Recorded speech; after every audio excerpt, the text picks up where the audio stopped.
Join Forum IS Academy, trusted by hundreds of toppers, including IS Rank 1 Shruti Sharma.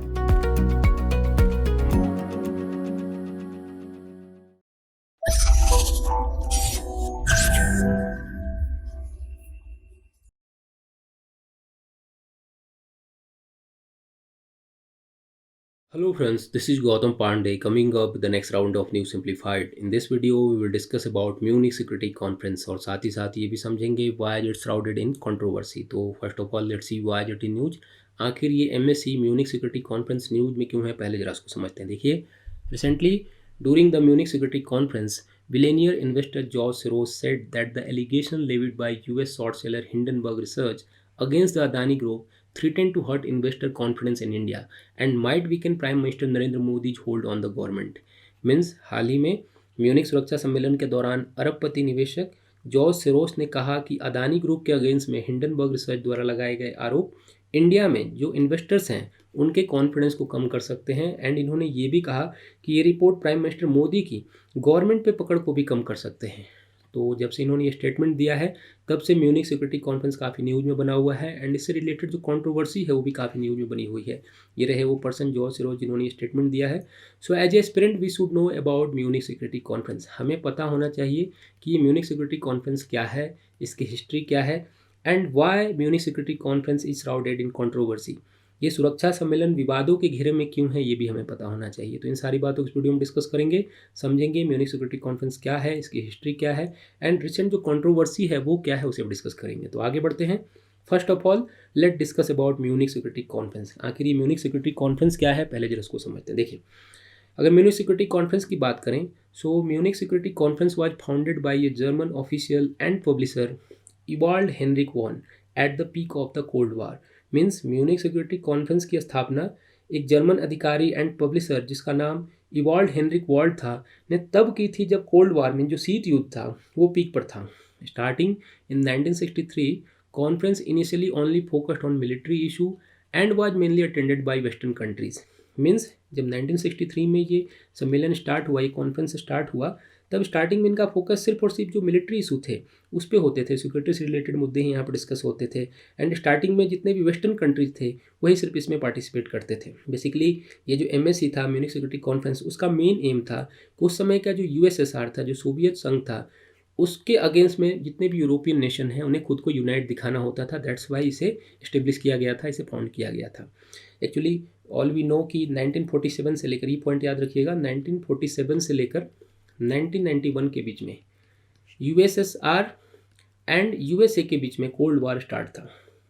इसमें क्या होता था कि जितने भी ये दोनों नेशन हैं एक दूसरे के अगेंस्ट में सारे प्रोपेगेंडा वगैरह करते रहते थे और जितने भी वेस्टर्न कंट्रीज थे वो USA को सपोर्ट करते थे. और इसी कंटेक्स्ट में हम देखेंगे कि 1963 में म्यूनिक सिक्योरिटी कॉन्फ्रेंस को फाउंड किया गया ताकि जितने भी यूरोपियन नेशन हैं, जो वेस्टर्न नेशन है, वो USSR के अगेंस्ट में खुद को यूनाइट दिखा सके, जिसकी हम बात भी कर रहे हैं म्यूनिक सिक्योरिटी कॉन्फ्रेंस की. बट हम 1991 की बात करें कि 1991 के बाद क्या हुआ. So after the end of the cold war the conference expanded its agenda that went beyond defence and security matters to include issue such as climate change and migration. Means cold war की समाप्ति के बाद क्या हुआ कि Munich security conference में military issue, security agenda के अलावा क्लाइमेट चेंज एंड माइग्रेशन जैसे मुद्दों को भी ऐड किया जाने लगा. And also started invite leader from eastern nation including Russia, India and China. ये पॉइंट याद रखिए, स्टार्टिंग में क्या था, रसिया के अगेंस्ट में ही ये पूरा का पूरा कॉन्फ्रेंस हो रहा था. बट 1991 के बाद जब कोल्ड वार खत्म हुआ उसके बाद ईस्टर्न नेशन मीन्स रसिया को भी इसमें इन्वाइट किया जाने लगा, इंडिया को भी, चाइना को भी, सभी को इसमें इन्वाइट किया जाने लगा. एंड जो पूरा का पूरा जो इशू था, मुद्दा था, वो चेंज हो गया. स्टार्टिंग में सिर्फ और सिर्फ मिलिट्री से रिलेटेड इशू इसमें डिस्कस होते थे. आफ्टर दैट हम क्या देख रहे हैं कि सिक्योरिटी मुद्दे को किनारे करते हुए जो क्लाइमेट चेंज वगैरह हो गया, माइग्रेशन हो गया, इससे रिलेटेड मुद्दे यहाँ पर डिस्कशन होने लगे. अगर इसकी डिटेल में बात करें तो देखिए 1963 में जब ये स्टार्ट हुआ है तब से एवरी ईयर क्या होता है कि म्यूनिक जर्मनी का एक सिटी है, वहाँ पर इस कॉन्फ्रेंस को ऑर्गेनाइज किया जाता है. एंड 1963 के बाद से करंट सिनेरियो तक ओनली 2 टाइम इसे पोस्टपोन किया गया है. फर्स्ट टाइम 1991 में जब गल्फ वार स्टार्ट हो गया था उस टाइम में, और सेकेंड टाइम में 1997 में इसे पोस्टपोन किया गया था टू टाइम ही हुआ है, ये पॉइंट याद रखिएगा। मीन्स अभी तक सिर्फ और सिर्फ टू टाइम इसे पोस्टपोन किया गया है।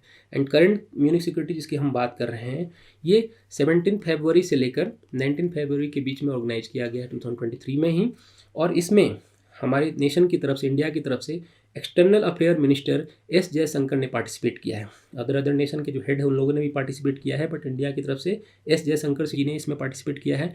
एंड इसी 2023 की कॉन्फ्रेंस में इन्वेस्टर जॉर्ज सोरोस ने India and prime minister Modi के अगेंस्ट में स्टेटमेंट दिया है, जिससे रिलेटेड पूरा का पूरा ये कॉन्फ्रेंस विवादों के घेरे में आ गया है। तो आगे बढ़ते हैं, डिस्कस करते हैं कंट्रोवर्सी किस बात को लेकर है, किस बात को लेकर इतना ज़्यादा हो हल्ला हो रहा है, वो जरा डिस्कस करते हैं। देखिए, actually during the conference, Soros said that Adani is accused of stock manipulation and his stock collapsed like a house of cards. Modi is silent on the subject, but he will have to answer question from foreign investor and parliament. Means conference के दौरान George Soros ने कहा कि Adani stock manipulation के accused हैं और उनके stock जो हैं वो ताश के पत्तों की तरह पूरी तरह से बिखर गए हैं।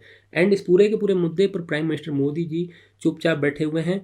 उन्हें जितने भी फॉरेन इन्वेस्टर्स हैं उनके क्वेश्चन का आंसर देना होगा एंड पार्लियामेंट में भी इससे रिलेटेड आंसर देना होगा, ऐसा जॉर्ज सोरोस ने कहा है। जैसे ही जॉर्ज सोरोस ने स्टेटमेंट दिया, उसके बाद ये कंट्रोवर्सी स्टार्ट हो गई। एंड इंडिया की तरफ से सेंट्रल मिनिस्टर स्मृति ईरानी ने कहा कि he is trying to demolish Indian democracy. उनके पास कोई राइट नहीं है कि वो इंडिया के लिए इस तरह का कोई स्टेटमेंट दें। एंड वो चाहते हैं कि इंडिया की जो इकोनॉमी है उसे डिस्ट्रॉय किया जाए, इंडिया की जो डेमोक्रेसी है उसे हार्म किया जाए। मेनली क्या था कि इंडिया की तरफ से जैसे ही स्टेटमेंट आया, इंडिया गवर्नमेंट की तरफ से सभी लोग उन पर हावी हो गया, सभी लोगों ने डिफेंस में बहुत सारे स्टेटमेंट दिया। बट बात यहीं तक नहीं रुकी। अदर एंड अगर हम बात करें तो जो इंटरनेशनल एक्सपर्ट्स हैं उनका मानना है कि इस स्टेटमेंट को यूएस एंड यूरोपियन नेशन के प्रोपोगेंडा बताया जा रहा है। उनका मानना है कि वेस्टर्न कंट्री इंडिया पर प्रेशर बनाने की कोशिश कर रही है and Russia and Ukraine war के बीच में रसिया की सपोर्ट करना बंद कर दे इंडिया, इसलिए इस पर प्रेशर बनाया जा रहा है। क्योंकि देखिए, सोरोस ने अपने स्टेटमेंट में रसिया से ऑयल खरीदने के इंडिया के डिसीजन को भी क्रिटिसाइज किया है इन्होंने। एंड अदर हैंड अगर हम बात करें, ये तो कंट्रोवर्सी चली रही है। अदर हैंड अगर हम बात करें तो इस कॉन्फ्रेंस में यूएसए एंड चाइना के बीच में जो कंट्रोवर्सी चल रही है, जो टेंशन चल रहा है स्पाई बलून को लेकर, वो भी काफ़ी विवादों में बना रहा है, वो भी काफ़ी न्यूज में बना रहा है। इस कारण पूरा का पूरा ये जो कंट्रोवर्सी है, ये जो म्यूनिक सिक्योरिटी कॉन्फ्रेंस है, बहुत ज़्यादा कंट्रोवर्सी में बना हुआ है। तो होप आपको ये सारी बातें समझ में आई होंगी। Thanks for watching.